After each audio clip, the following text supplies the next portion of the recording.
back. Welcome back to episode 433 of the Purple Rain podcast. Just stay with me, okay? There's some duds here. The Matt Mm. Elam, Devonta Freeman, Melvin Gordon edition of the Purple Rain podcast. But you have the Ron McClain, and then the Will Hill, and also most recently the Tyler Loop edition of the Purple Rain podcast. Yes, thank you for coming through to this episode on this Monday evening. If you are new, don't forget to like and subscribe if you are enjoying the content, and also follow us on Instagram at the Purple Rain podcast. This guy over here, Instagram or on X at Sutton Def. Me, Instagram simply as10.prod, X simply as10. And yes, replay gang, let us know in the comments below. We will check those. But it is the first official Purple Rain review episode, yes, of the season and the review. So usually during the season, we'll be talking about the Purple Rain parlays that hit, why the Ravens won or lost, but it's just the preseason. So what we like, what we didn't like. But welcome in, and how was our weekend? Sutton, I'll start with you. How was It was a great weekend. It was a great weekend. I spent a lot of time hanging with friends. We Friday night we went to a friend's house and like partied with them till like 2 in the morning. And Saturday those same friends came over our place and we watched the preseason game together, and that was pretty cool because my buddy, he's an Eagles fan, and he was on the stream, like I was live streaming during the game, and like he was there too.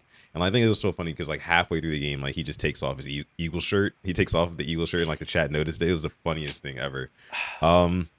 But no, man, it was a great weekend. It was a great weekend. Obviously, like you mentioned before, this is the first kind of review episode that we've had in the Jesse Minter era, and of course of this season. So I'm excited, man. I'm excited, man. There's a lot to take away from that preseason victory. Of course, you were there. I do want to give a quick shout out to who's here in the live chat already. What's going on, live chat? I see NGL in the chat. I see a member, Void, is in the chat giving the salute. What's going on, Void? Appreciate you for coming through. ISO says, "Yo, what's going on, ISO?" Smitty says Slutton 80 said, with the salute. So funny story. Yesterday I went live, right? I went live and I was talking kind of fast, and I said my name, and I ended up saying I think I was trying to say Sutton and then something with an L in it, but I ended up blending like the the video, two. maybe? Like, Something, I don't know, something, and it came out as Slutton, and like the chat picked up on it, hey, and they were saying it was pretty funny though. It was I pretty get funny. it. We got Tila in the chat. What's going on, Tila? Appreciate you for coming through as well. Stretch626 in the house. What's going on, Stretch? Says, what's up, Sutton and Alex? Nothing much, man. Happy to be here. King Blaze in the chat. What's going on? Mogs420 is also in the chat as well. Says Slutton for Bateman is crazy. Crazy. Shout out to you, Mogs. But before we get into all the happenings of this weekend and with the game and things like that, we do have a more important matter to address first, Alex.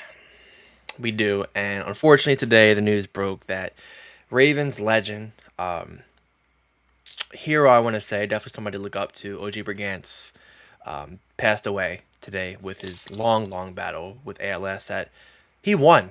I'll say, and I'll get into that, but definitely somebody who, if you're a Ravens fan, you know who that is. You know that he won a Super Bowl with us. You just know him. He's part of like Ravens royalty.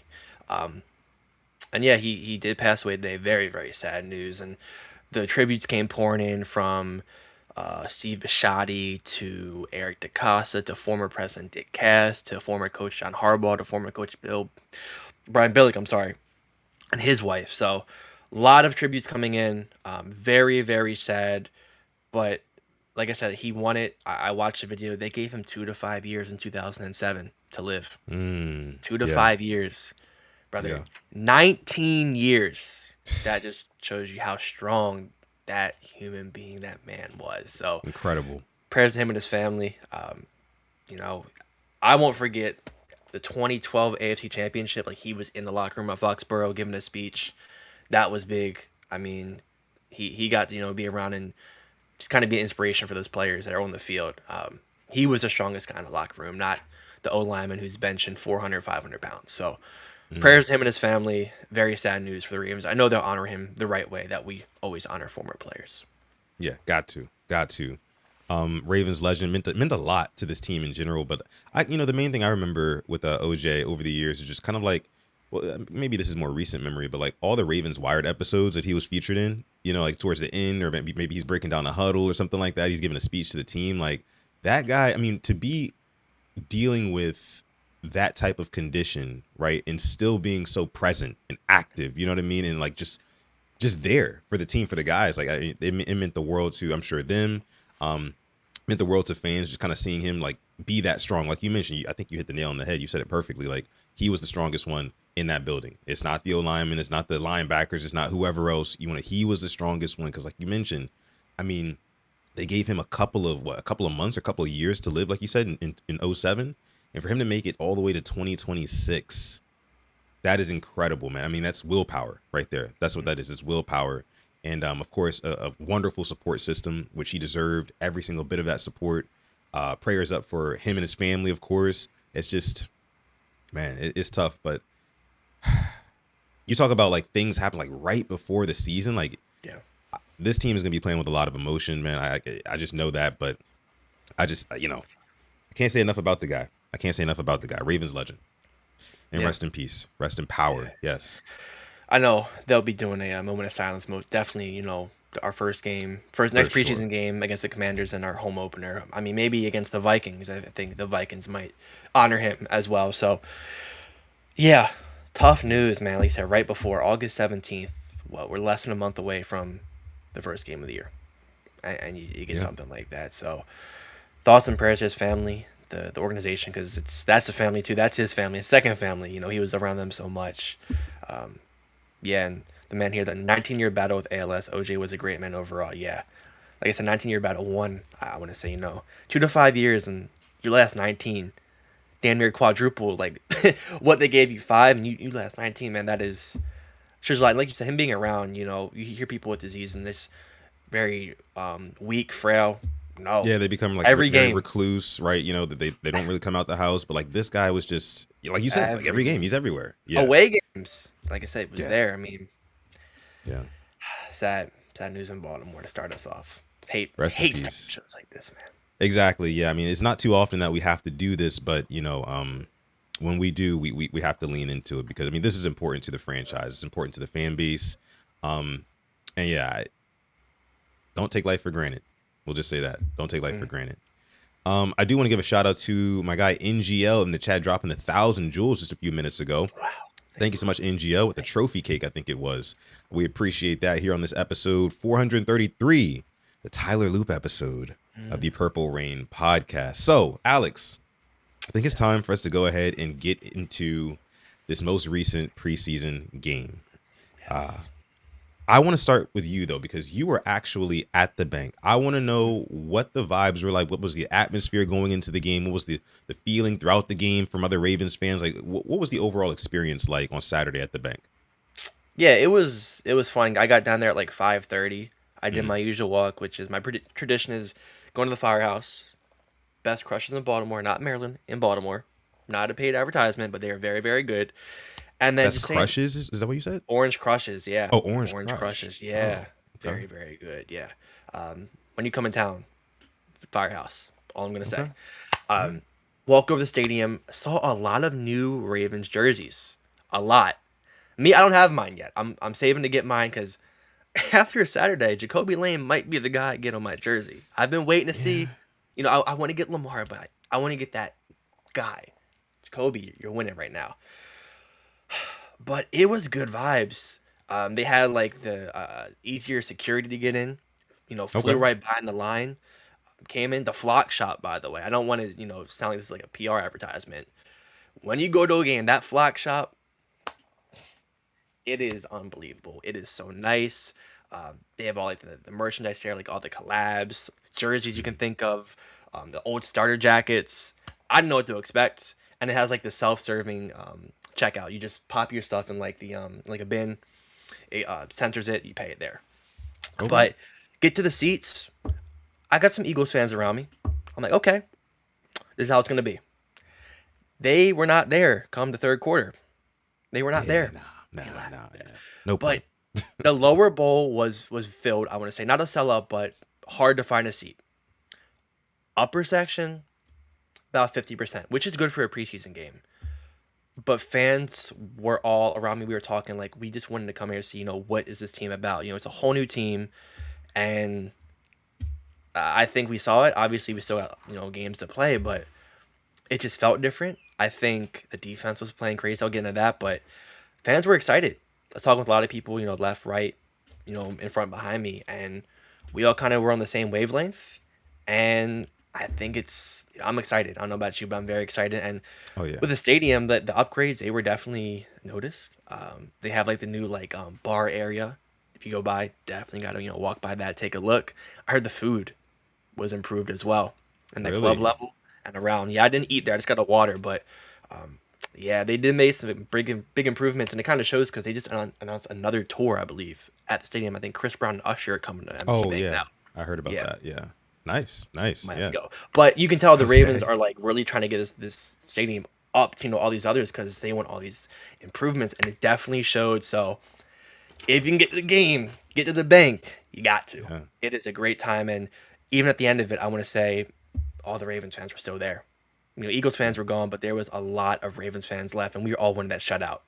We were pushing for it, and that was Yeah. like if that felt like a loss was when they scored. But outside of that, man, it was a great night. Fireworks going off, and even the intros. It got loud on a third down, I believe. It was very loud for a preseason game. So Mm. Baltimore is ready for the Ravens. They have backed Minter, they have backed Declan Doyle, and they have backed Anthony Weaver. So Yeah. strap one in. It's gonna be a fun season. But yeah, vibes drop here in Baltimore, and I can't wait for the home opener. Yeah, what it sounds like to me, like what I'm getting from what you're saying here is that it truly is a new era for the Baltimore Hmm. Ravens in Hmm. every single facet, right? I mean, obviously, coaching staff, jerseys, you're telling me the stadium has been upgraded.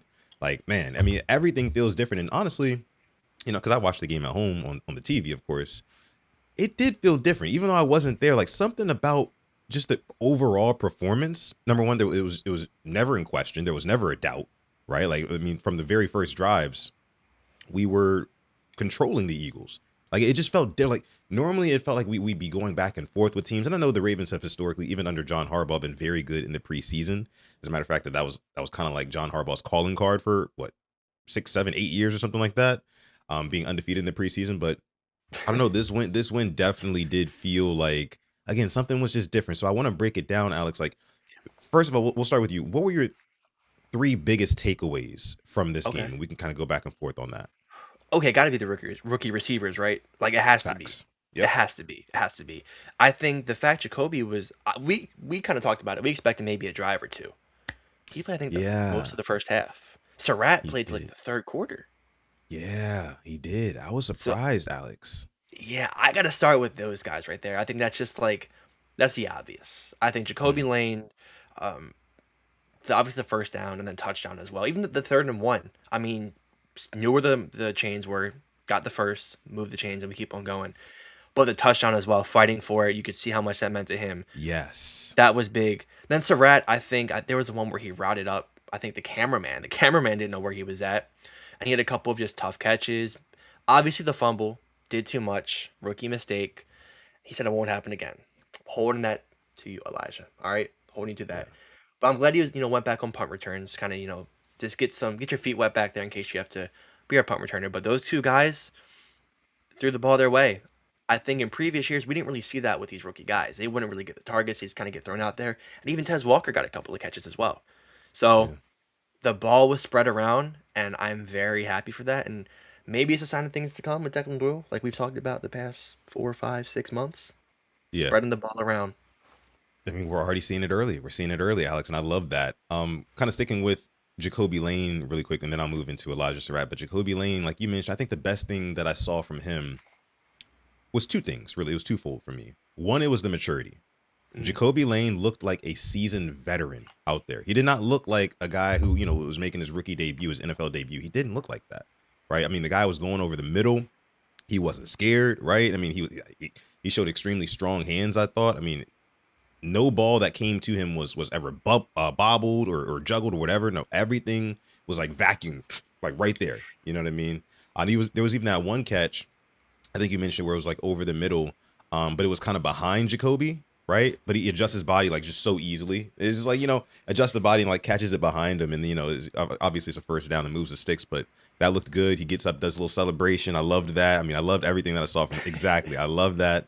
Um, but then the touchdown, like you mentioned, him dragging those defenders into the end zone. I get it. It wasn't like he drug him like 5-10 yards or anything like that. But like, that's just not something that we've seen from any of our other wide receivers. We haven't seen that type of like strength and willpower to like finish a play like that. We haven't seen that from a Rashad Bateman. We haven't seen that from a Zay Flowers. We haven't seen that from a Tez Walker. Most of these guys that get touched, they're going down, right? But Jacoby Lane was actually, fighting to get in that end zone. I remember, remember that one almost touchdown in the 2024 divisional game against the Bills. I think it was Bateman who went deep and he caught it at like the 1 yard line where he went down on like the one, and I'm just like ripping my hair out because I don't even think we didn't score on that drive. We ended up not scoring on that drive.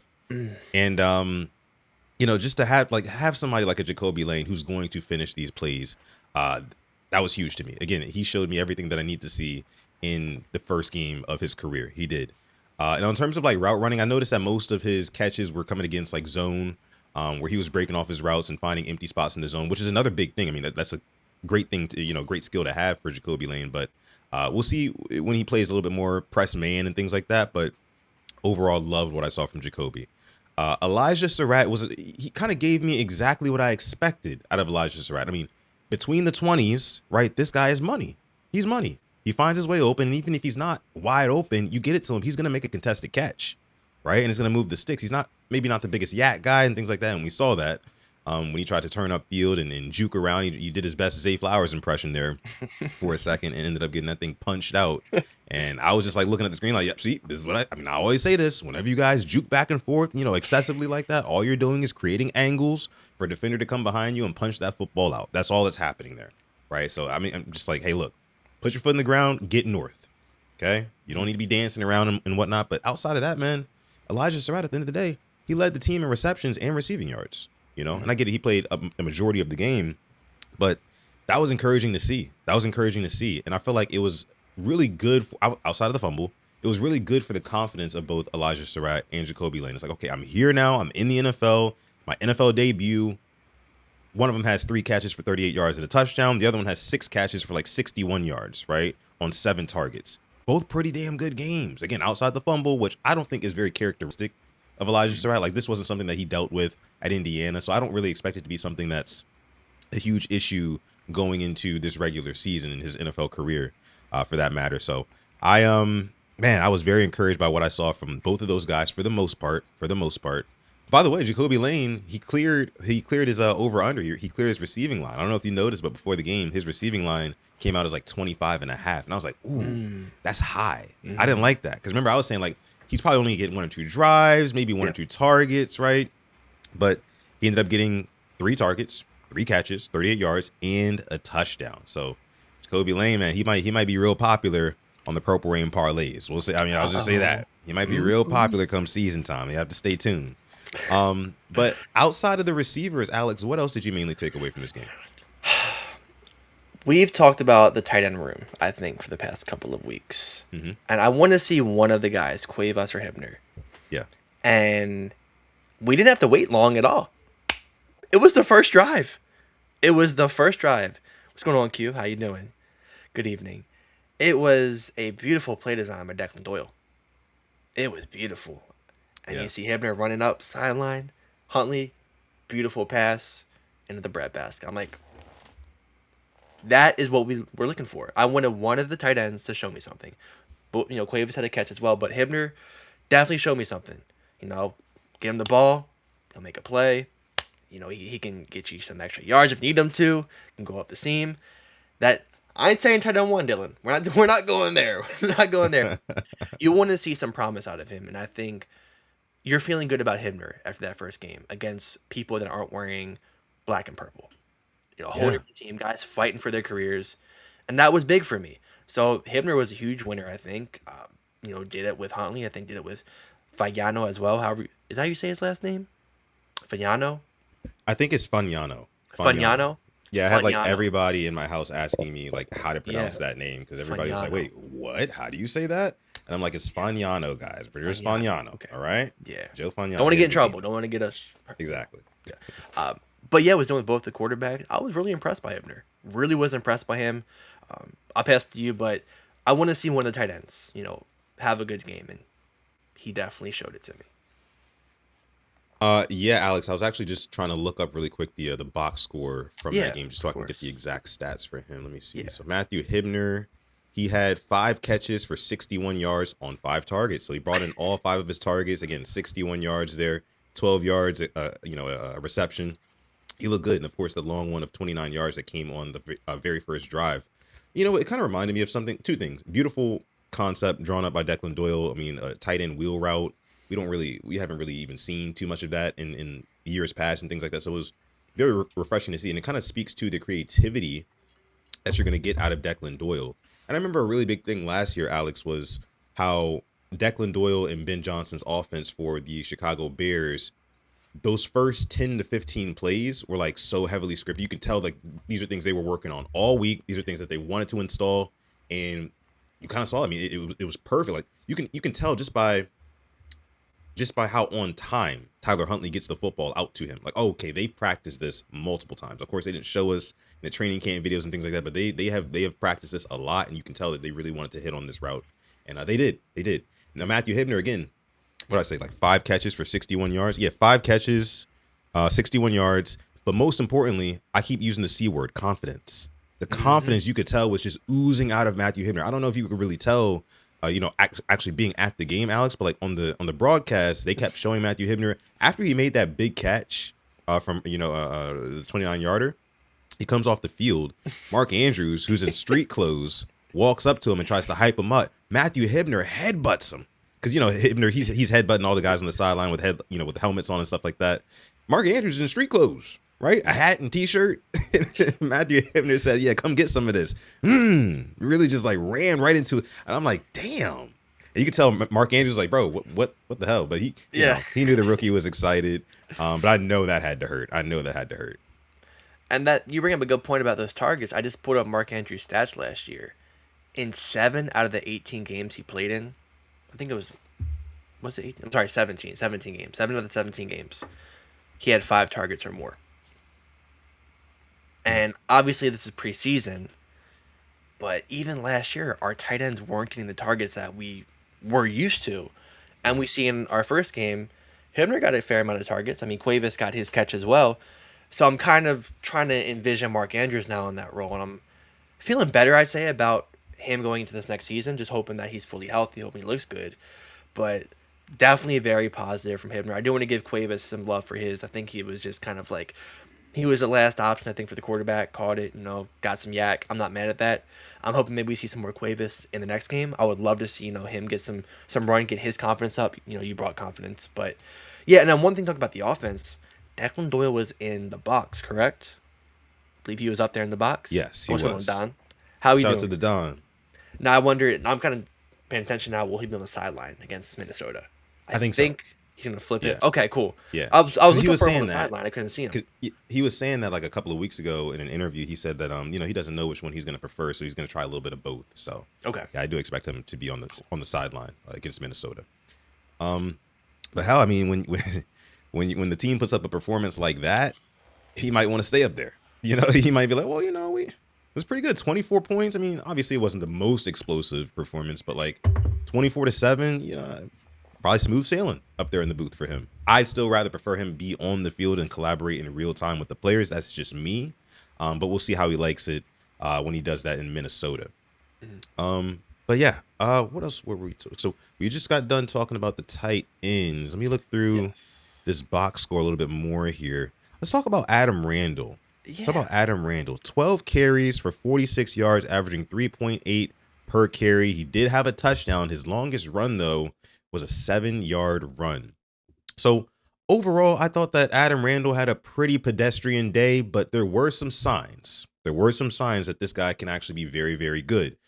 Mainly the touchdown run for me, Mhm. right? The touchdown run for me was like everything because he had to fight through contact. It was a really big second effort type of play. And this is something that you actually saw him do last year at Clemson as well. I believe there was like a goal line carry against LSU, and he ends up getting like stopped short, but he fights a little bit more in to get those extra few yardage to get in the end zone. You could see that same thing in that touchdown that he had on Saturday. I think it was from like 4 yards out, 4 or 5 yards out, and he just punches his way through there. But outside of that, I did think that he struggled a little bit with his vision and Mhm. patience. I think that as he, you know, Eddie Faulkner's our running back coach, right? The Yep. guy from the Steelers, right?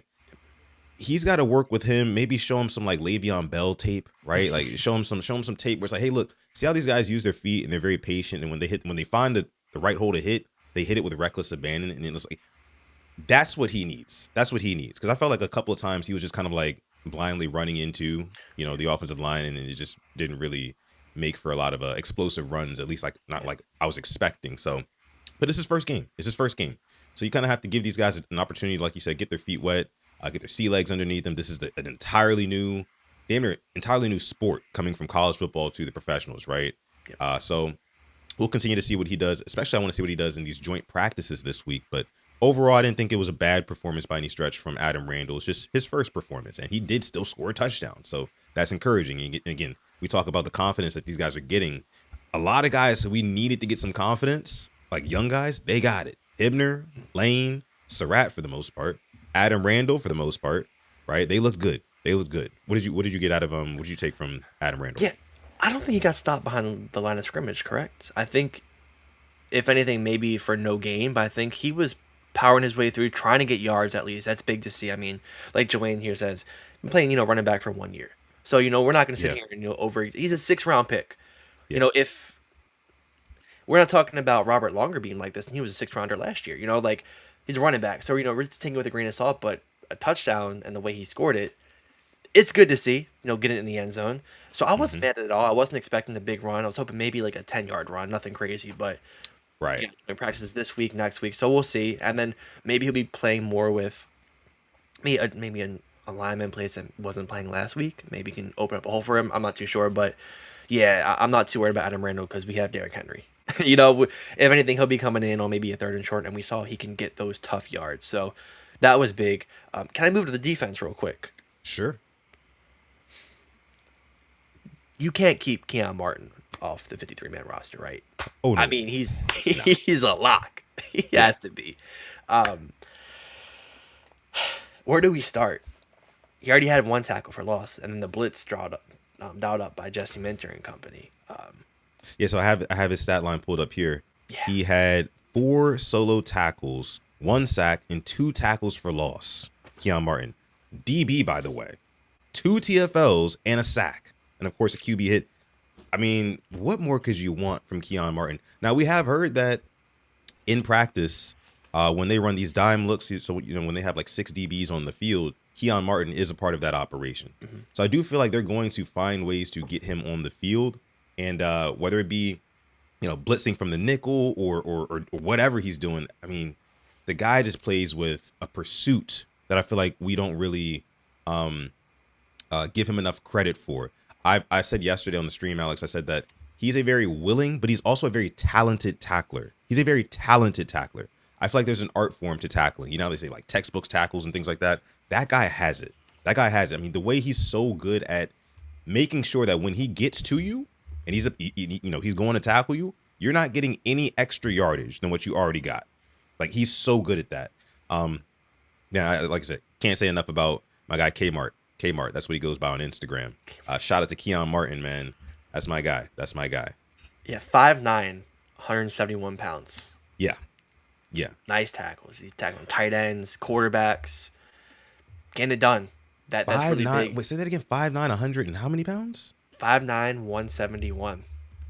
5'9", 171 in the NFL is just crazy. I mean, that's literally smaller than me, and I can only imagine being out there flying around the field, getting sacks, and tackles for loss, and man, crazy stuff, Can I man. make like a comp real quick? Sure. Another 5'9" corner that played for the Ravens. Tavon Young, dare I say. Dare I Mm, say. okay. Tavon had a knack for getting to the quarterback as well. Not try to compare the two, but both the same height, same weight kind of, but doing great things. I'm really happy for Keon, and I think he's definitely a lock now to make the roster. I'm happy for him. Another UDFA Same. success story out of the Ravens organization. For sure. For sure. I think Keon Martin, he's making it very hard for guys like Chandler Rivers to get their time. You know what I mean? Like Mm, Keon Martin, I think Chandler Rivers is kind of like the guy who he can be what Keon Martin is, I think, in the next few years or so after he get some experience under his belt. But right now, Keon Martin, I think, is one of the most underrated players on this Ravens team. I'd say top 5 most underrated Ravens on the Mhm. roster right now. So yeah, shout out to our guy Keon Martin. By the way, shout out to you guys in the chat. We have about 90 people watching live right now. Thank y'all so much for coming through to this episode 433 of PRP, where we cover all things Baltimore Ravens. Please be sure to like this video if you're enjoying the content. Also, subscribe to the channel as well if you like daily Ravens content. Okay, what else do we have here from the defense? You want to stick with the defense, Yeah, why not? Alex? Why not? Who else did you see on defense that really stood out to you? You brought up Chandler Rivers. He did have I think, a pass breakup. That was big. I wanted to see a turnover. I know they had the Adisa Isaac one that wasn't that. Right. They called a touch on the field. I'm like, all right. I'm like, hold up. Couldn't celebrate yet because I didn't think it was a fumble or interception, and it wasn't. But it It was good to looked see like it in real opportunistic. time to me. Yeah, I mean, I was behind the play, so I was like, let me chill because it was going. The Ravens defense was facing me, so I couldn't get a good view of it. Mhm. Defensively, though, it was hard for me to see the D line, so I have to defer to you guys, you in the chat. I was mainly, I hate to say I was ball watching. I was watching the linebackers as well. I hated seeing Jay Higgins go down. That pissed me off Yeah, because I concussion. think it's Yeah. somebody that we've talked about that we expect to have a big role this preseason. Um, Hmm. Dominic DeLuca, I felt like I was hearing his name a lot, I want to say. He was getting Yeah. in at number 42. And then I have to defer to you. How did Peebles look? I saw there were some mixed reviews online, but I wasn't able Yeah. to see the best angles. There were mixed reviews for guys on both sides of the trenches for us. So Aeneas Peebles, he didn't really have the best game. His stock kind of went down on a lot of people's reports and accounts and things like that. I'm yet to go back and watch the entire all 22 footage myself, but from what I've heard and the highlights that I've seen, Aeneas Peebles, he did have some losses. Okay. You also had Zion Young. Hmm. Zion Young played a fair amount of snaps, and I liked if anything else, the effort that I saw from Zion Young. I felt like a lot of his snaps, like the play was moving away from him, so he wasn't able to make as big of an impact as you might have wanted him to. But for the most part, he did a pretty good job at setting the edge. Rushing the passer, you can tell that's just not his natural thing. Like it's just not his natural, skill set because he looked a little bit, I don't want to necessarily say slow off the ball, but not as explosive as I would have wanted him to be. You mentioned, I think, because you went to the UMD practice, no? Or no, you I weren't was you not weren't there. there. You weren't I there was yet. not there. I was Somebody watching. was telling me, somebody told me like seeing Zion Young live, like he's just huge. Like he's Oh, that just was like me. Yeah, when I went to the training camp. Yeah, I went to okay, yeah. So Bills. right there, Yeah. that's right, Yep. that's right. Yeah, because you went to the other practice. But yeah, no, you could definitely, I could see it, on the tape with him. Like he's gonna be dominant. I think rushing more so from the inside rather than the outside. We'll have to see how Jesse Minter develops him and brings him along. But promising stuff from Zion Young. Again, E for effort. Like I give him an A for effort. You know. Um, Also flipping over to the other side, you had Vinga Yowane. Vinga Mm, Yowane. He played about 15 snaps. I've watched all 15 snaps multiple times over. And so far, I mean, I'm gonna say the same thing. A for effort. A for effort. Out of those 15 snaps, I only recorded 2 losses. There were okay. there were 2 plays where, the defensive tackle or the linebacker, whoever it was, got around him and ended up being able to make an impact on the play. But outside of that, man, he looked strong. He looked physical. There was this one play, I can't remember who he was locking up, but he locked up this D tackle. And the D tackle was huge, right? Was Like it 95? I think for them. There I was might one have where been, I can't remember. The I dude know was tall. I watched one where he just took him on. He just held his ground. Like guy Yeah, couldn't. Yeah, that was the that one. That was was the one. yeah. That And looked good. he was looking for work, and that, like you said, effort that stood out.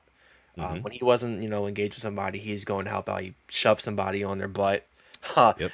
I mean, it gets the clicks, but it's big. It keeps a guy on the ground, and now you can go block somebody else. So I'm not mad at that. I think it's what we want to see, and I think one loss. I have to watch it back, but 1 or 2 losses in your first start. Um, are we mad at that? He'll just get better. It was his Yeah. first, time on NFL field. So yeah, I mean, that's Like if good, that's the worst that he's gonna look, right? then like, come on now. I mean, what are we talking about? Like And Lamar will that be says behind something. him. I hate, Yeah, using the Lamar tax, but that is a real thing, and that's it how is. some guys on this line have gotten Pro Bowls that we'll talk about later about the preseason. Believe me, we'll talk about it, and you know what I'm talking about. But yeah, I mean, a lot of positives. some negative for some guys. I mean, I thought Joe Fagnano. I thought honestly, outside of the forced throw, he impressed me. He He was did. making some pretty good throws, and he forced the one at the end of the half. He's a UDFA. He tried to make something out of nothing. Great play, by the way. I think it was Keely Ringo, I want to say, that Yes. picked him off. National champion at Georgia against a quarterback from Connecticut. I'm not too mad Yeah. at that. He was making some good throws, scoring touchdowns. He said Austin Reed as well had that run at the end. Good for him. Saw the cool Yeah. little wire thing. He had his two newborns in the stand. He'll never forget that. That's the beauty of the preseason. These guys getting some game time and they look pretty good. Yeah. He'll Good for them. probably end up being on somebody else's roster Right. in the next couple of weeks or so, which is it sucks. I mean, sad to see him go because that guy he played with like a swagger too and a confidence Hmm. that I really enjoyed. On top of course the rushing touchdown that meant a lot to me. But yeah, he played well. I do want to mention Emory Jones. Emory Jones kind of took a little step back. He had gotten beat a couple times, and I can't really even be too mad at Emory Jones. Because like he really has not gotten the opportunity, especially not last year. I mean, he didn't play until Thanksgiving, right? And even after that, he only had a couple times where he did come into the game. So he's still very raw prospect, raw talent. So we got to continue to see, help develop him because he's one guy that I'm really relying on to like bring depth to this offensive line room. That's what I'm thinking. Oh, we It got is we got to take Christmas in August. Oh man, Hold on. Don, the Don dropping the 5 gifted memberships. Like I said, Christmas in August. That's exactly right. Thank you so much, Don. Let's go ahead and clap it up for Don real quick, man. The GOAT in the chat, a true Purple Rain pioneer. Spreading the love, spreading the Thank you. membership joy. Thank you so much, Don. And those are going to ISO. Those are going to Joanne. That's going to Jonathan Glidden. That's also going to Track for Life. And then also Yolanda. What's going on, Yolanda? Hey, Appreciate you for coming through. Ravens Talk with Yolanda, y'all. Make sure y'all check there it you out. I'm go. sure she's going to do some great things this season. Shout out to her. And shout out to you, Don. Thank you so much for gifting the 5 in the chat. That is huge. Salute, brother. Salute. Yes, yes. Okay. All right. So There's where were there's we, one Alex? elephant in the room though with this What's that? preseason. What's that? It is 4:33, Yeah. and it's time to have that talk. Yeah. Uncomfortable conversations, unfortunately.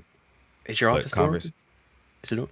yeah, it's open. It's open. I mean, honestly, 33, he's been in my office since yesterday. Haven't let him leave. I told him to close the door behind him, take a seat, get comfortable, because we need to talk. We need to talk. Tyler Loop.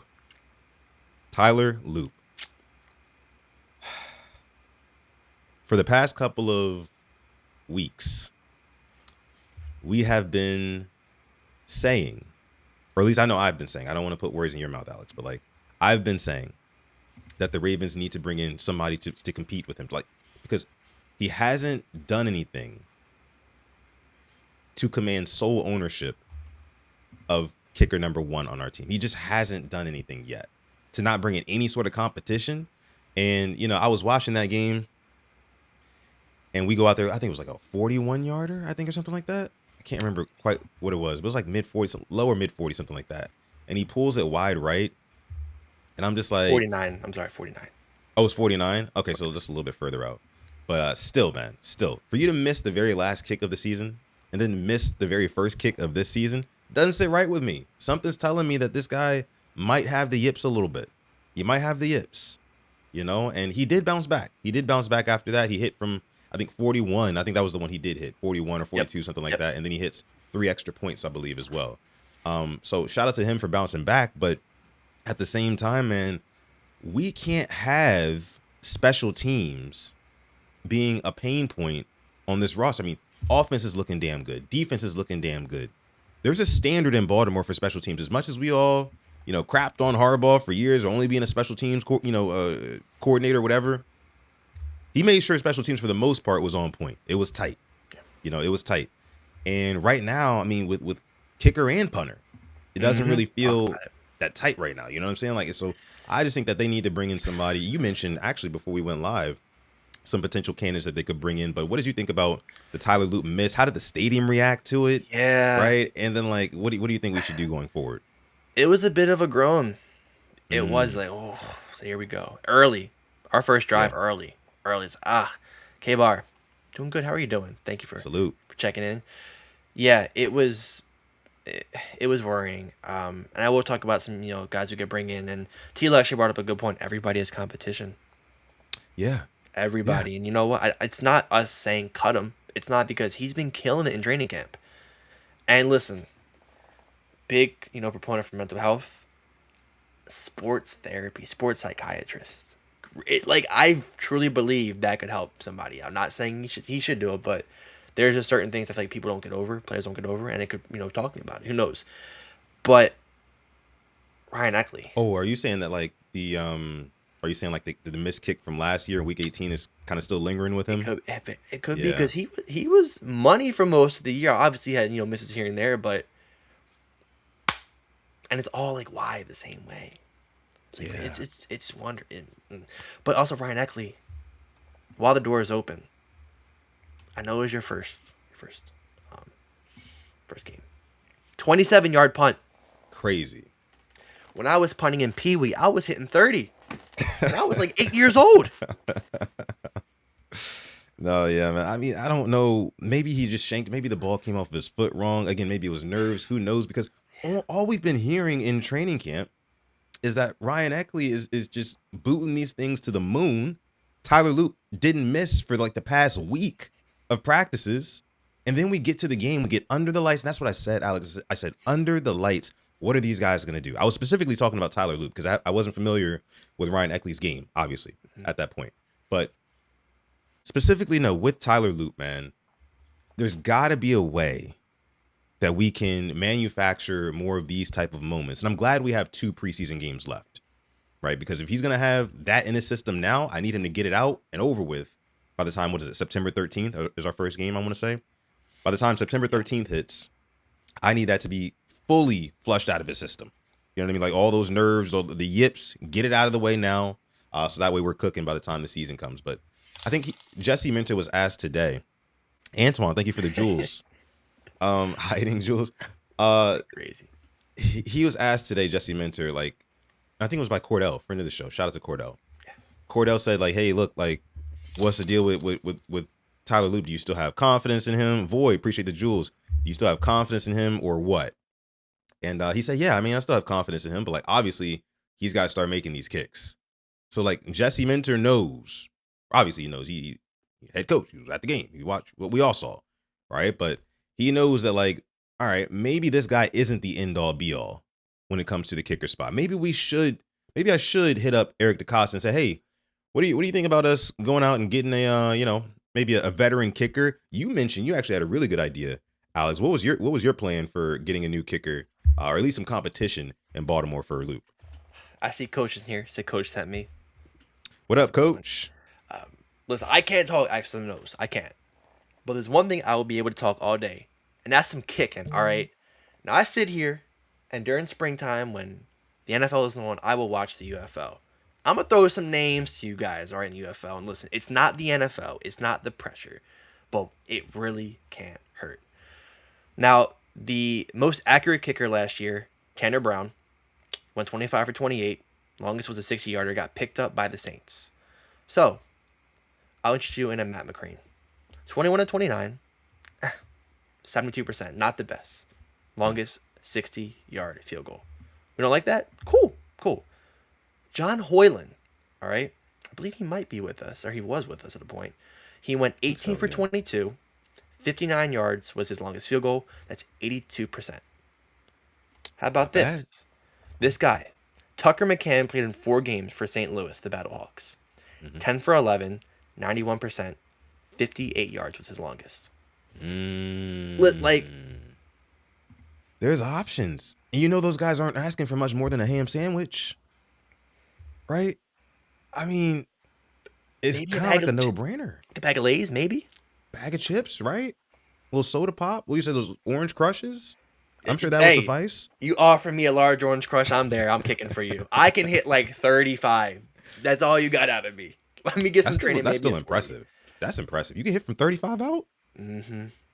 That's nice. We just go to, like, when we're playing soccer at a football field, get the pigskin, somebody holds it, we start booting them. I know It's I just can't do that. I'm great time. terrible with my feet. I'm terrible. But but no, you make a good point. I didn't know that there were that many like UFL kickers who are actually producing. Like they're consistent. They're hitting from mid to higher 50s and sometimes even six. That's impressive. That's impressive. And I think it's definitely something that Eric DaCosta should do his due diligence on and say, hey, look, maybe we should just experiment, right? Just experiment. Just bring a guy in. Bring a guy in to kick right next to Tyler Loop. So that way Tyler Loop knows that, look, I'm on the hot seat. I just need, and maybe that helps his nerves. Maybe it hurts him. I don't know. But I think at the very least, you got to bring in this competition. Like it's a no-brainer for me. It's a no-brainer. And Loop can get like the first 3 quarters, and the other guy can get the fourth quarter. You know what There I you mean? Like, I go. mean, you can give Loop most of the kicks, but also at the same time, I hate being that guy. Like, what's the backup plan if he kicks a ball and might strain something? Like, it doesn't hurt having a backup plan, and that's kind of my point here. And like you said, they ain't gonna ask for much. Yeah. Minimum coming from the UFL, all they want is a chance. Why That's not? all they want. That's all they want. JD says we got to find another kicker. We do. We do. We just do. I'm not again. We're not saying bench him. We're not Yeah, saying cut no. him. We're not saying none of that. Right? We want Tyler Loop to do well. We want him to succeed. Right? However, just like any other position on this roster, you got to compete for the starting job. Like all these other guys have to compete for the starting job. Like imagine how it makes the rest of the players feel. Right? Imagine how it makes the rest of the players feel who are, blood, sweat, and tears trying to make this roster. And they see the kicker miss from 49 to start the game. And it's like, wait, and that guy has no competition? Yeah, I mean, I'm buried on the depth chart, but that guy has no competition? It just doesn't, it wouldn't add up to me as a player. If I was a player, if you guys get what I'm saying. But yeah, man, Tyler Loop, like we mentioned, there are still 2 more preseason games. So I'm sure we'll have plenty of opportunities to see him under the lights again. But I'm just going to be waiting for that first 4th down, when we're in plus territory or on the 30 or 40 and we trot him out there. It's only going to get tougher. It's only going to get tougher, right? But yeah. Yeah. Comment down below if you think that the Ravens should go ahead and get him some competition, or do you think we're all good at kicker? You think it's just no big deal? You know what I mean? It's just the first kick of the season, right? Everybody makes mistakes, which I totally understand. What do you think? Drop it down below in the comments section. Shout out to Afia in the chat. We got a member here in the chat. What's going on, Afia? Shelly Shell, another member in the chat as well. Oh, we got a lot of members in here. Jeremiah, what's going on? Member night. ISO is now a member. ISO is now a member. We have MMMCB, who's also a member. Shout out to you. Shout out to you, man. All right. And I see Mike. Mike M. Flocking is in here too. He's in there as well. All right. So, what else did we learn? What else did we learn? I feel like, did we get through everything in the preseason game? Overall, we got through a lot of it. I think overall, Alex, the main thing that I took away from it is that this coaching staff is for real. That's what I took away from it because, like, I was watching the game, and again, I was with my friend who's an Eagles fan, and by the end of it, he was just kind of like, wait, what the hell just happened? Like, what just happened? Like, no specific one player from the Ravens dominated that game, right? It's preseason. That doesn't tend to happen anyway. But I think what you really looked at, what you really saw, was just a coaching masterclass, right? It was a coaching masterclass. They controlled that game from start to finish, and that's coaching. Without having Lamar Jackson and Derrick Henry and Zay Flowers and Kyle Hamilton out there and Roquan Smith, they controlled the Philadelphia Eagles, the Eagles team that was favored to win, favored to beat the Ravens by those guys in Vegas. We told you guys last week on Thursday's show, the Eagles were favored to win that game by 4 points. Okay, they were favored to win that game by 4 points, and they got blown out. So I think it just speaks. It's a testament to the coaching. National media today is not talking about that. I haven't even seen anybody cover Ravens versus Eagles preseason. I mean, it's been all, Cowboys this and Jackson Dart that, and OBJ. I'm even hearing stuff about the Browns players and things. Drew Aller, right? Drew Aller, Pittsburgh Steelers kid. Anyways, please sleep on the Ravens, says Bo Knows. I like it. I like it. The only Please thing I've sleep on seen the is Ravens. Jacoby Lane, and that's it. They've only talked about that touchdown. That's fine by me. That's fine. Don't talk about Surratt. Don't talk about him. Don't talk about Ioane. Don't. Let's keep it a secret. We'll keep it a secret. That's what we're gonna do. Okay, Alex, I think we can go ahead and move on into the training camp practice today, day Great 14. news. Yes, great news coming out of Ravens training camp today. The Ravens 6 days ago just experienced a massive scare when it came to Nate Wiggins. He had gotten tangled up with Jacoby Lane on a one-on-one rep, and he ended up really hurting his leg. He had to get carted off the field and was in some pretty bad pain. And we thought that, or at least I thought that, temporarily the sky was falling. That's what it felt like. I was like, oh my goodness, we're a month away from the season. We're losing cornerback one. This is horrible. But 6 days later, he's right back at practice. He's right back at practice. Jesse Minter said last week that, hey, they did the test. There was no structural damage. So that was good. That was good. And then here we are. He's back in 11 on 11s today, like literally competing in 11 on 11s, pads and everything. That is crazy to see. Crazy to see, but, a blessing nonetheless. What did you think? Yeah. It's funny. Afia says bruised egos can recover quickly. Ooh, Afia. Okay. It's fantastic news that he's back out there. Yeah. Good for the younger guys. Got some more run out there with the first team. That doesn't hurt.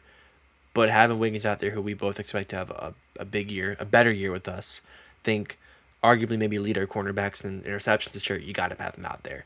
That's huge. And then also Humphrey being back. And then one more thing, Teddy Buchanan being cleared. I didn't talk about this with you. Yeah. That is an insane turnaround and just kind of how far modern medicine has come. Because when he tore his ACL in December of last year, and he's back in August already. That to me is just unbelievable. Speaks to the player. Teddy Buchanan is the man, how hard he worked. I am so happy he's back, and he could be back week one. Don't expect it, but it is a possibility. So happy that we got these guys back. Healthy again. I know some guys got banged up today. I think Gilroy got tangled up, but outside of that, all good news coming out of the Baltimore Ravens camp in Owings Mills. Fingers crossed that we keep it for 1 month until the seasons. Everybody stay like this. Okay, coach, 8 months. 8 months. 8 months. Tearing your ACL, you come back. Hell, Ethan Posick tore his Achilles in December as well, and he's back. Modern medicine. Modern medicine, man. You remember back in our day, it was like at least 12, 15 months. You know what I'm saying? Like it was no joke. A ACL was no joke back in the day. No joke. But yeah, other things that came out of training camp today. So the wide receivers, they flashed again. They're flashing again. My boy Rashad Bateman. Rashad Bateman had 2 touchdowns in training camp today. Okay. Where my bait hate books at in the chat? I need to see them. Where the bait hate books at in the chat? Drop the emojis. Y'all know they're in there now. For all my members in here, you can use the emojis. The bait hate book is in there. I need to see it in the chat. But yeah, man, I mean, he continues to just make plays. He continues to make plays, man. I mean, he's probably, I don't know. I'd love to see like a touchdown counter for training camp and like who's got the most receiving touchdowns, because I know Bateman's got to be up there, right? I mean, it seems like every other day we're hearing how Bateman is either making a really big play or and see Void hating already. Void in the book. I mean, Void Sharpie gang in the book, so he's already stamped. But he's proving you wrong week to week. Of course, he didn't play in the preseason game, but he's looking damn good in training camp. He is. He scored 2 touchdowns today. Count them, 2 touchdowns. Void. That's for you. That's for you. I saw Shannon Sharp mention Rashad Bateman on a Nightcap yesterday. Really? He was because he was talking about Falele and stuff like that, and then he got into Rashad Bateman. He was like, you got to see something from Rashad Bateman this year. Like, this is the year. This is the make or break year. And I don't have any problem. I had no problem with what he said, because Rashad Bateman does have to produce this year, because that kid, Jacoby Lane, he's coming. Zay Flowers is already here. He's already making $35 million a year, right? He's stamped as a Raven for the next, 5 years or something like that. But this kid, Jacoby Lane, who we're going to have on the cheap for the next 3 to 4 seasons, right? If he starts to show that he can kind of snatch that wide receiver 2 chain from Bateman, you know what I mean? We might have to move him. As much as I don't want to see that happen, that is a very real possibility. It's on the table. The Ravens aren't going to pay 2 wide receivers big money. They're just not. If they can get a guy on the cheap like Jacoby Lane for 4 years and he can produce, then Rashad Bateman becomes excess fat at that point. Especially considering this is a run-first offense. So Rashad Bateman, he's got his work cut out for him. I've never said anything different. I've never said that, even if Rashad Bateman goes out there and gets 100 yards this season and no touchdowns and we should still keep it. I never said that. No, I need to see. I have expectations for Bateman. I have expectations for him. I'm looking for at least 600 to 700 yards, at least 600 to 700 yards, and I'm looking for about 7 8 touchdowns. I am, but it's seeming right now that we're gonna get that 2024 Rashad Bateman back. Just feeling like what this offense does. Even looking at some of like the route concepts and things like that that they were running the other day. I've got a lot of faith in what Rashad Bateman will be able to do in this offense. And Void, thank you for the jewels again. Even though they're hateful jewels, it's all good. It's all good. But no, Bateman's looking good in practice, man. He is. Yeah, I'm sorry, I was laughing. Afia here says, "How is it that no matter how late I come in here, I never miss Bateman talk?" And yeah, it was 52 minutes in, and that's when it started. So I'm sorry that you didn't miss it. But I agree. I think he probably might be leading the receivers in touchdowns. Yeah. Obviously, Zay missed some time, very little. Haven't heard of other receivers scoring touchdowns. Obviously, some tight ends, but I think of the 16, 17 yard catch Jacoby had. I think that'll be Bateman in that spot, come week 1 or 2. And I think Bateman will be getting that ball on the money from Lamar, not Tyler Huntley. And we'll Coach here with the laughing. Coach with the jewels. Appreciate that. I've never I seen that think one before. he'll be in there. He'll take it probably, 10 yards a yak. And that is kind of what has me excited. But I think if there were a counter, he'd probably be up there. Definitely top 2 for sure with the Yeah. touchdowns. And you bring up, the contract. What if Tez Walker has this year that some people are predicting him to have? Now, you have Tez now next year going into his contract year. You have Bate making, I think, 15 mil guaranteed. And you have Jacoby Lane year 2, so we're at year 2. So now you're going to make, these decisions. So I hope Bate has a year where it's like, okay, well, 15 mil for him is a steal. And that means he gets 700, 800 yards, pushing double-digit touchdowns. We're all for it. But, there might be some questions asked next year about this team. And, we might not be having a receiver that's on this roster here next year. So we'll be taking a look at it. But, man, if he does have that year, it'd be big for us. A nice homegrown receiving core. Truly homegrown. Like every receiver we have right now that is projected to make the team. Drafted in Baltimore. Interesting. You're right. You're right. And I think this is a very underrated receiving core, if you ask me. Like right now, I have more confidence today in the Ravens wide receiver room, much more than I did a month ago. A month ago, right? Like I have so much now that Jacoby Lane is doing all this. Tez Walker, of course, like you mentioned, is flashing in practice. Rashad Bateman seems to be having like a resurgence, in practice so far. I saw Afia put in the chat. Afia said it's preseason now. Do we really care about catches in training camp? I do. Because what happens in training camp is going to have a direct effect on who gets the opportunities when the real games start. And if Rashad Bateman keeps showing up in practice and keeps, making great plays and, showing strong hands and acrobatic catches outside of his frame and getting in the end zone and stuff like that, they will give him opportunities on Sundays. Just how this goes, right?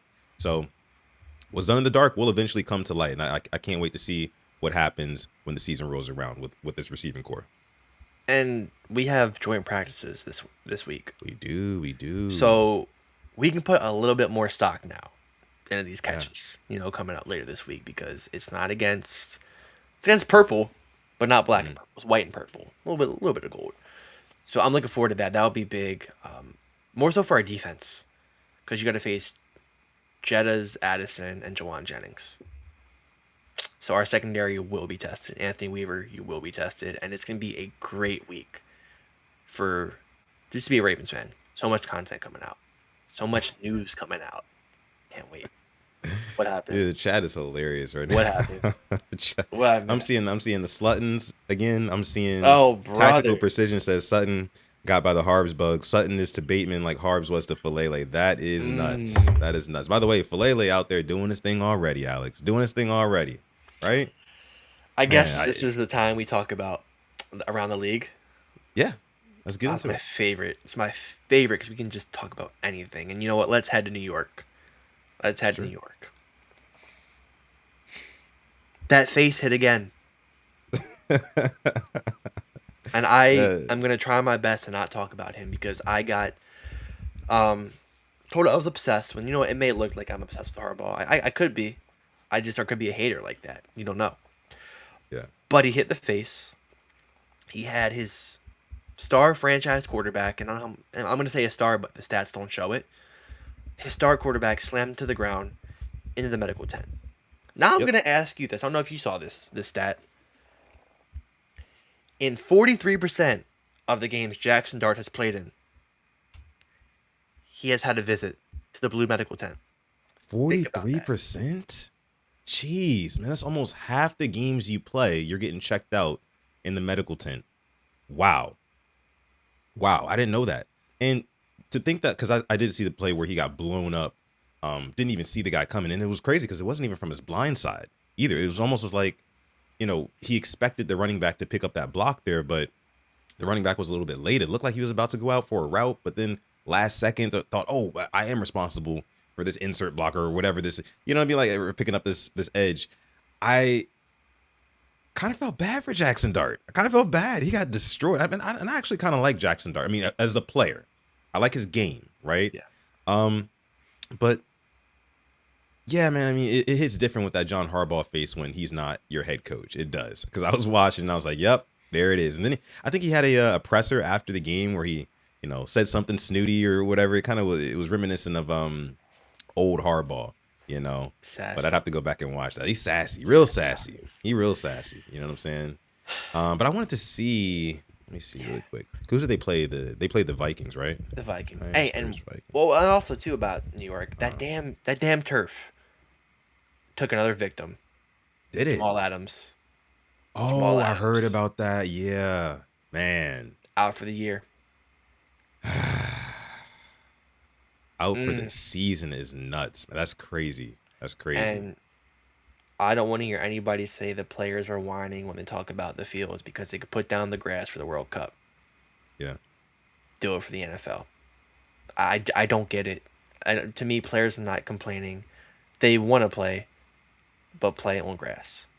And they have the facts to back it up. I am just tired of seeing I words happen on freaking turf. Especially MetLife. It's cursed.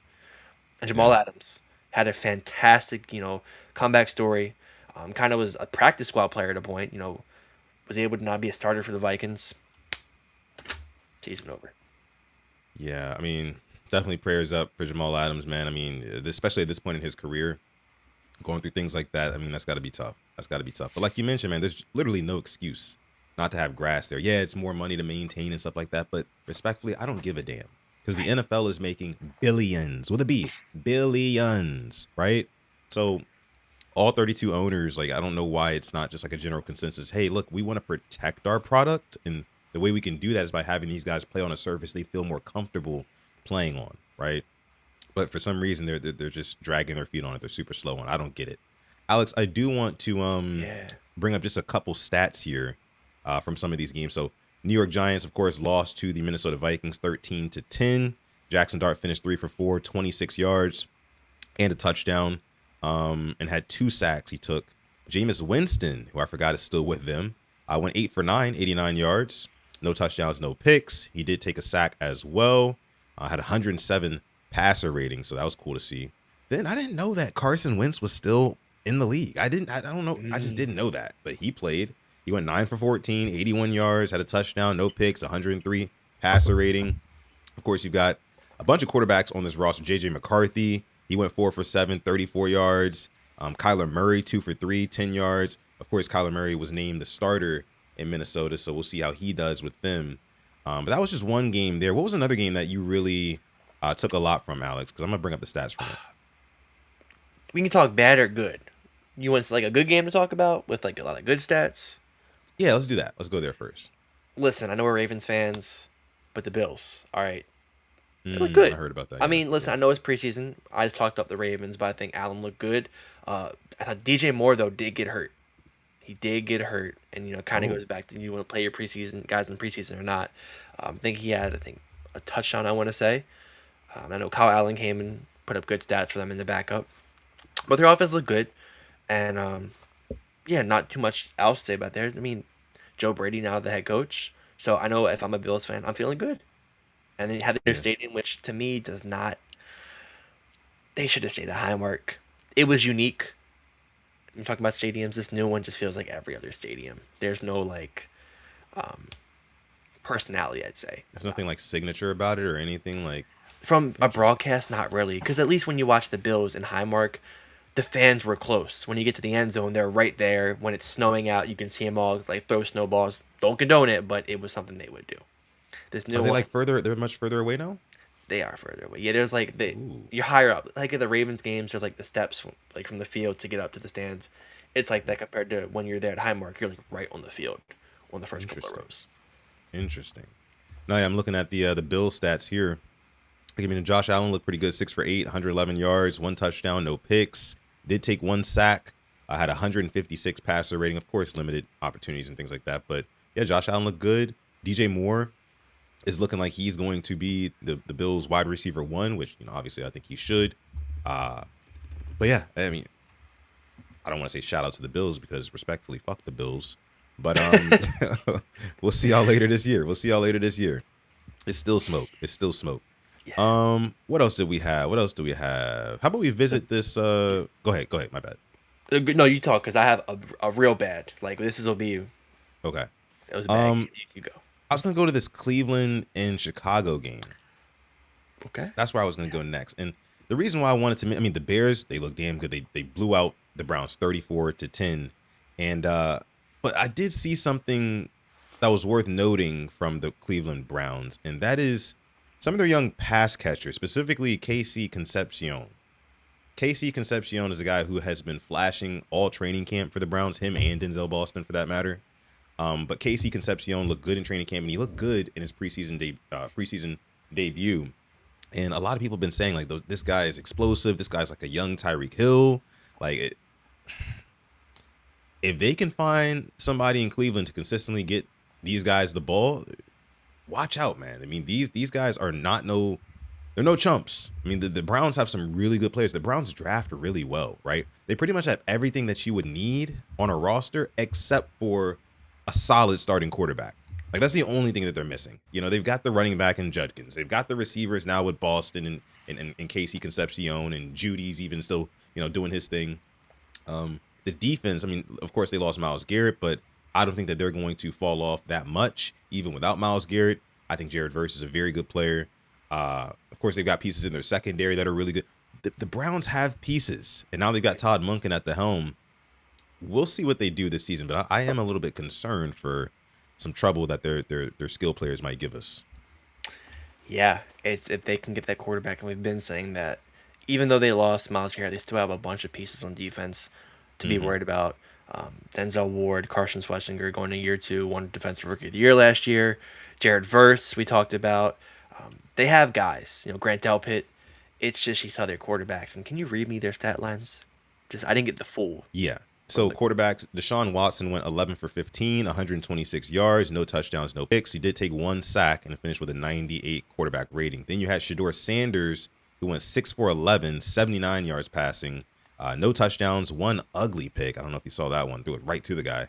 And he finished with a passer rating of 39.6. So it's looking like we're trending towards Deshaun Watson being QB1 in Cleveland. That's what it's looking like so far. Yeah, and we know how that goes. But like you Yeah. said, Concepcion and Boston do look promising for them. It's will they get a quarterback that can throw it to them? That is now the question that has been surrounding the Browns since I've come into this earth. Pretty much. I don't know. Pretty much. Yeah. Pretty much. All right. Where else did you want to go? Friday night. Friday night. Okay. The Falcons. And I have. You've never seen. Like what? It's like always two pretty best friends or something. One of them got to be ugly. Have you ever seen ugly triplets? Ugly triplets. That's rough. No, I haven't. The Falcons quarterback room. Now, one of them kind of has the potential in Michael Penix. I'm not going to give up on him yet. Okay. But Tua and Cooper Rush. The fact Cooper Rush started 2 games for us last year is too many. Yeah, you're right. Watching him against backups, I should have checked my heart rate. I was fuming. Yeah. This guy. I'm looking at it right here, Alex. It does not look good. His second Not pass look was a good. pick. Go to Subway, make your foot long, throw your ingredients on it. That's what he threw. Threw another one as well, a pick six, I believe. Meatball Yeah. marinara. Reading the 7 for 19, 62 passing yards, no touchdowns, 2 picks, and finished with a passer rating of 6.8. We gave him $10 million. We were told he was a viable backup. We were told he was gonna steady the ship if Lamar Jackson went down. He sunk right with that ship. Like he did nothing at all with the Ravens, and it's kind of he's continuing that with the Falcons here. But yeah, I don't think so. Penix didn't play, right? Is Penix still hurt? I think he is still. But he was in Yeah, uniform, so maybe they're taking their time with him. But I saw Tua fumbled a snap. That's how that started. Yeah. Listen, man, I feel sorry for some of these teams who are going to have to play the Ravens early on in the season. Falcons, they don't have their quarterback situation figured out yet all the way. The Titans feel like they do with Cam Ward. They want to see if he continues to progress. The Saints feel like they do with Tyler Shuck. They want to see if he continues to progress. But like these are still all young and very inexperienced quarterbacks. We're going to be going up against a very, very difficult math problem that is Jesse Minter's defense. So early in the season, we're going to see how some of these young quarterbacks respond, but I don't predict that it's going to be too pretty for them. I don't, That was an ugly one. Broncos just mud stomping the Falcons, 27-7. Broncos didn't really have too many crazy great performances either, from what I'm looking at here. Cortland Sutton had a nice catch. He had a nice catch. That was the first drive. But you bring up the Saints, and I'm going to go to them because a big development came out today as they are the Ravens' week 2 opponent. Their number 7 overall pick, Jordan Tyson, will not be playing against us. Nope. He's out for 2 months with the hamstring. And a lot of people now, I see in the chat, and they told you so's. That's why there was red flags on this guy. Obviously, the talent is there, but the soft tissue, the lingering I word, it's something to be worried about. And the Saints took a gamble, and he's now going to probably miss the first, maybe let's say 5 games with them. And he will not be playing against the Ravens in that home opener. Yeah. I mean, that's huge. That's huge. I mean, definitely want him to get better, get well soon, because I think that he's a crazy good talent, like you mentioned. What you were seeing out of training camp, the dude looked polished as ever as a route runner, and of course with his hands, he's got run after the catch, playmaking ability.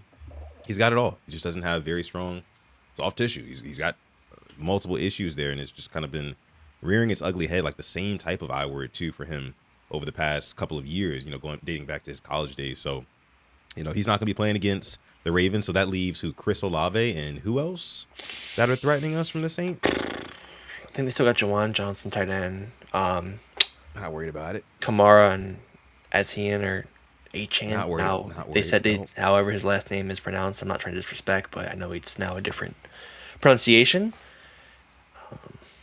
Yeah. Who? Devon Achan? No, it's Travis Etienne, but they said their name is now pronounced differently. It's like Achan. Oh, yeah, that's right. Yeah, Achan. Yeah, you're right.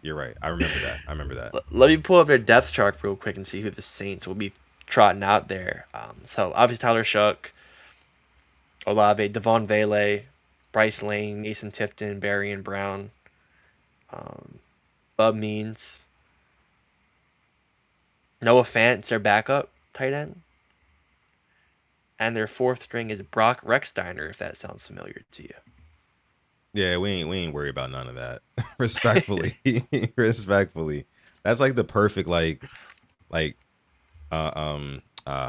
it called? Opening home game for the Ravens. It's like a homecoming game, literally a homecoming game. Homecoming, they give your school, a team that's like not that good, right? So you're supposed to win on homecoming. That's what this feels like.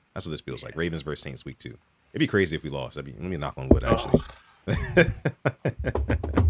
Knock on wood. World Class says, what did Travis Hunter do in that Jags game? I don't think he played. I don't see any recorded stats for him on here receiving or anything. So thank you, Void, for the jewels.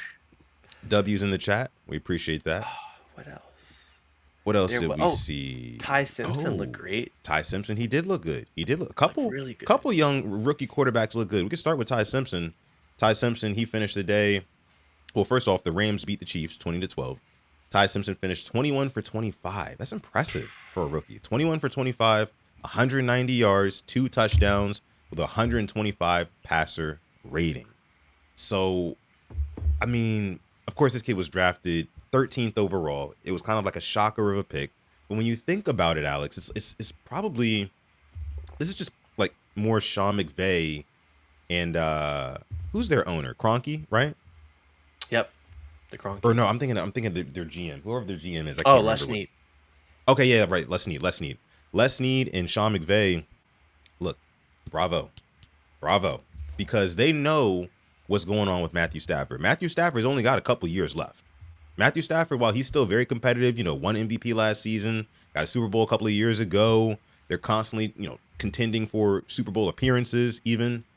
He's still kicking, but they do know that in about a year or two, you're gonna go ahead and need to pivot. So why not go ahead and get your guy early? Like don't go ahead and draft your quarterback when you absolutely need him. Like when it's like it's dire. Like you have to draft a quarterback in the first round. Like no, go get your guy a year or two before you expect him to start, and that way you can groom him. We know Sean McVay, quarterback Mm, whisperer.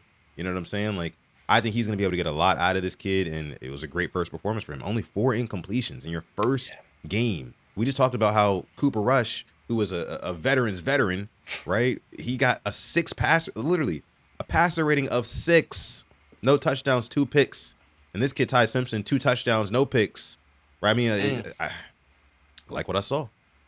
mm. Yeah, the rookie quarterbacks, number one pick, Fernando Mendoza.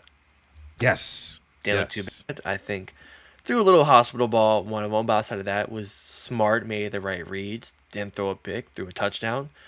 I mean, about as good as you could ask. If I'm a Raiders fan, your number one overall pick got some time in there, scored a touchdown, didn't make mistakes. I guess. I mean, all is well. You got your new Did you see that coach. one play? Did you see that one play where he like fires it up the seam and in between like 2 or 3 Mm-hmm. defenders? That's Like what I that was. looked really good. That was a pro level throw. I was like, okay, all right, Fernando. And I think Fernando Mendoza, he's got every single quality it takes to be a quality quarterback in this league. He's got the size. The guy's like 6'5", right? He can easily see over the offensive line, assess, the play and things like that, and have that not, the vision not be impaired. Now, another thing is that this kid is like super even keeled. From what I've noticed, like in interviews and things like that, he's super mature, even keeled. He's smart, right? Like he's not concerned about what a lot of young players might be concerned about and stuff like that. He's like all football. He's like all football, right? He looks older than he is. Like that's how he kind of carries himself. So I don't know, man. He is with the Raiders, and I don't really know what to expect from them. Of course, you have Clint Kubiak now there, and maybe he's going to turn things around, but I, I just gonna have to wait and see with the Raiders because I still think that they're gonna start Kirk Cousins. No, Correct. Yeah, and he looked yeah. good. Kirk did look good for them. He was Let's see dealing. what Kirk. What did Kirk do? Kirk went 5 for 6, 50 yards, had a touchdown, no picks. Okay, so yeah, I mean limited, of course, opportunities, but he took advantage. He took advantage, and so did Fernando Mendoza. Now Aiden O'Connell, not so much. Yeah. 4 for 13, 85 yards, no Yeah. touchdowns, no picks, 55 passer rating. But he's third string for a reason. So Exactly. overall, yeah, like you mentioned, some very encouraging performances from some young quarterbacks in this league, and it's always cool to see kind of like the next crop of quarterbacks come up, Right. and watch them play in preseason stuff like that. I remember, and, chat's gonna hate me for this, but I remember watching Josh Allen in the preseason of his rookie year, and like I just remember watching one game. I think I watched the highlights from one preseason game that year for the Bills, and I immediately knew. I was like, no, that kid's gonna be good. He's gonna be great in this league. You can just see it sometimes, right? Even with like the limited opportunities that some of these guys get, you could just kind of tell um, if you've really been watching ball for a long time. So I kind of see that same thing with Fernando Mendoza. I'm not gonna lie to you, but we'll just have to see. We got to see. He's got to earn the starting job first. Got to Exactly. earn the starting job first. And What now, else do we have? Alan? Go ahead. not. Yeah. I mean, this is bad news, but Jeremiah Love, he looked good, Yes. but he might miss the opener now. Think was it high ankle sprain or was it ankle sprain? I want to say. Was it I ankle sprain? think I saw ankle soreness yesterday, but let me see. I saw his. Jeremiah. It might be in jeopardy of his first game he might miss, but that sucks here. But he was Okay. looking good. A nice spin move. Yeah, and it is a high ankle sprain. I'm just reading Okay. that now. Yeah. Yep. But he did look good. You're right. He looked good. He had some spin moves. I think he had a one hurdle move. I can't quite Yeah. remember. It was like half hurdle, but he jumped over a guy. Yeah. Okay, yeah, okay. I knew I wasn't tripping. But no, I was surprised honestly at how long they had him out there. I Mm-hmm. was surprised, because he played like what the whole first half. Mm-hmm. I think he played like the whole entire first half, and I'm just thinking to myself like, yo, this is like because what was he like top 5 pick? Yeah, get Yeah, him he was a out. top 5. Yeah, get him out of there, man. I mean, of course. I mean, I saw the reports next day. It said he was dealing with some ankle soreness. I was like, yeah, I bet they ran him for an entire half out there. I didn't get that, but you know, hopefully he gets better. He does look like a very promising talent himself. Um, who else? Let's go Green Bay and Pittsburgh. How about Yeah, that?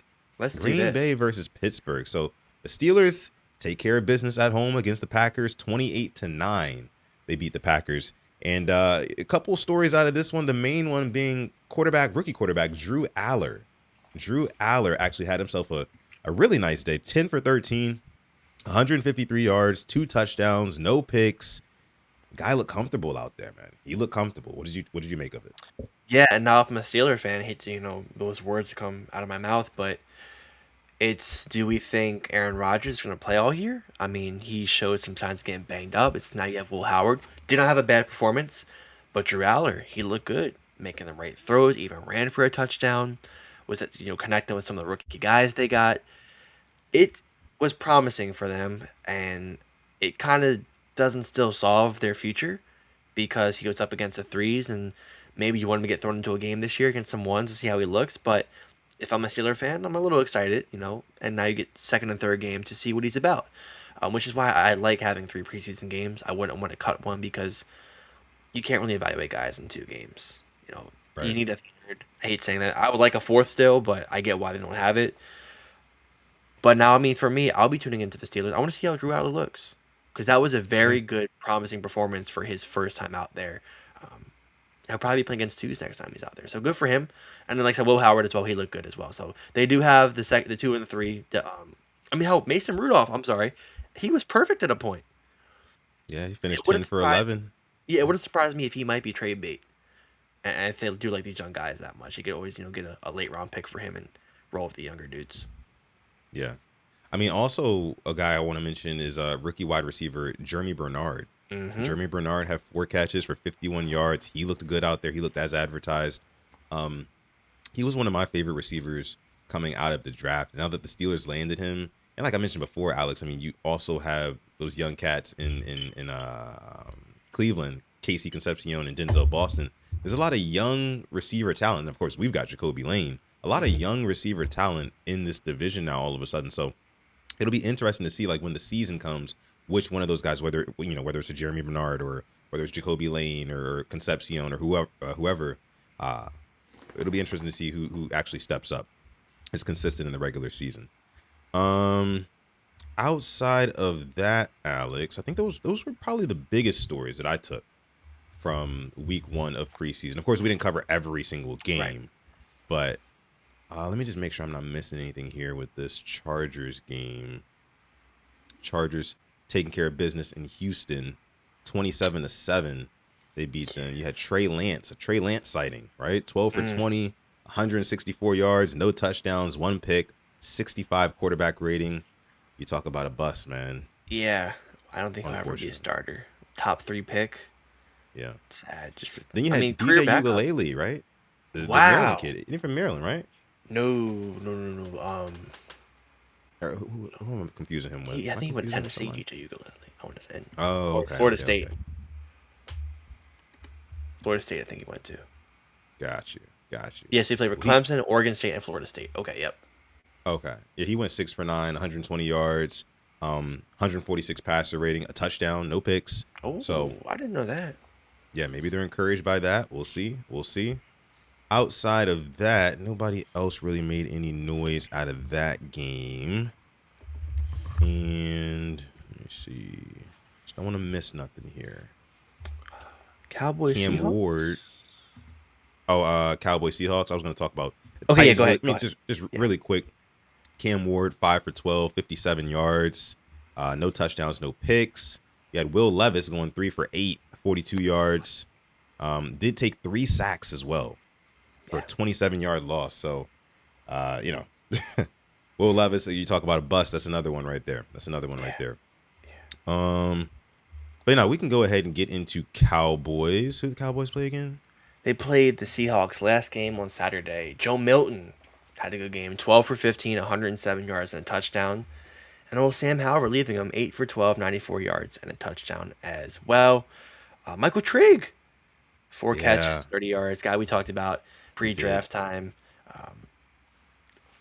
I mean, for the quarterbacks, that's kind of good backups to have, Milton and Sam Howell, but you expect Dak to play the whole year as you're paying him a lump sum of money. But Highest I paid player mean, in the league, right? I believe so. But I mean, Yeah, I believe there's some so. good trade bait, and that's kind of what I'm looking at for some of these backup quarterbacks. Like there's some teams that guy could go down, and now you give up a 6th or 7th round pick to get it back up. Yeah, yeah. And then one more. Okay. I watch the Commanders and Dolphins, mainly for Sonny Styles. Somebody said he had a rough game. I was, I could see it. I could see it. I thought he was doing well in the run game. Passing game, obviously, that has some improvement, but I'm not an analyst. I thought run game he was, doing well, but it's his first game in the NFL. I'm not gonna call him a bust after that. Yeah, yeah. We won't do that. We won't do that. But in that game, you had the Commanders going with Ethan Kalakmanis. That was one of their quarterbacks. He went 6 for 10, 87 yards, no touchdowns, no picks. Sam Hartman, another quarterback on the roster, 8 for 15, 80 yards, no touchdowns, 1 pick. Then Marcus Mariota came in and had 2 pass attempts. He went 1 for 2, 22 yards. Nothing really to write home about there. Yeah. Outside of that, Miami's quarterbacks, Malik Willis. We've heard a lot about me. Malik Willis is supposed to be, dare I say, the savior for this Yeah. Dolphins team. You know what I mean? Like, we got him paid last year. I mean, Zach Orr made him look like a franchise quarterback that one week, even though we still beat them. And now he's got a starting job in Miami. He went 4 for 5, 43 yards passing, no touchdowns, no picks, 102 rating.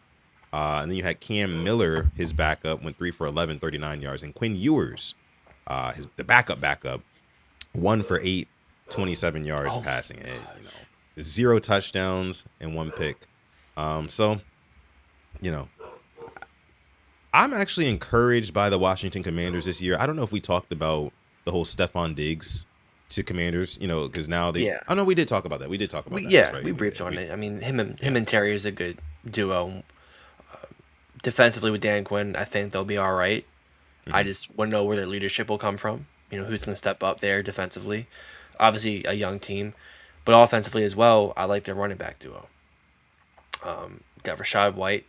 And you have Bill. Bill Merritt. Yep. Yeah, Bill Jackowski Merritt. So lots of potential for explosiveness. Hoping it all comes together and hoping Jaden Daniels stays healthy because I think the arm stuff last year was just a freak accident. I'm not gonna put that on him. The way he came down sucked, and I thought it was worse than it was. So I'm happy he's Yeah. back, ready to start this year.